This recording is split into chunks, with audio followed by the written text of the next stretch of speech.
নমস্কার, সবাইকে জানাচ্ছি ওয়েলকাম আজকের ভিডিওতে যে আলোচনা করব সেটা হচ্ছে যারা প্রচণ্ড নেগেটিভ এনার্জি ফিল করছেন, কখনোই মাইন্ডকে সেট রাখতে পারছেন না, প্রচণ্ড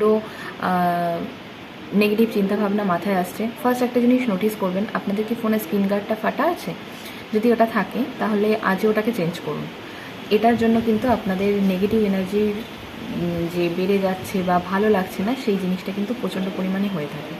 এছাড়াও আপনারা যে রুমে আছেন প্রত্যেক দিন সেই রুমটাতে কিছুটা কর্পূর জ্বালুন। অ্যাটলিস্ট 1 উইক এটা ফলো করুন। 1 উইক পর থেকে শুধুমাত্র শনি মঙ্গলবার করে সন্ধ্যাবেলা কর্পূর জেলে কিছুটা টাইম কর্পূরের সামনে মেডিটেশন করুন বা ওই রুমটাতে থাকুন যখন কর্পূরটা জ্বলছে। কর্পূর কিন্তু আমাদের অনেক নেগেটিভ এনার্জিকে ক্লিন করতে, মানে আমাদের এনার্জিটাকে, আমাদের যে অরা যেটা আছে সেটাকে হিল করতে প্রচণ্ড সাহায্য করে। রেমেডিটা করুন। আশা করি আপনাদের মধ্যে যে নেগেটিভ চিন্তাভাবনা বা নেগেটিভ থিঙ্কিং এই জিনিসগুলো বাড়ছে, এটা অনেকটাই প্রশমিত হবে এবং আপনারা নর্মাল লাইফে ফিরতে পারবেন।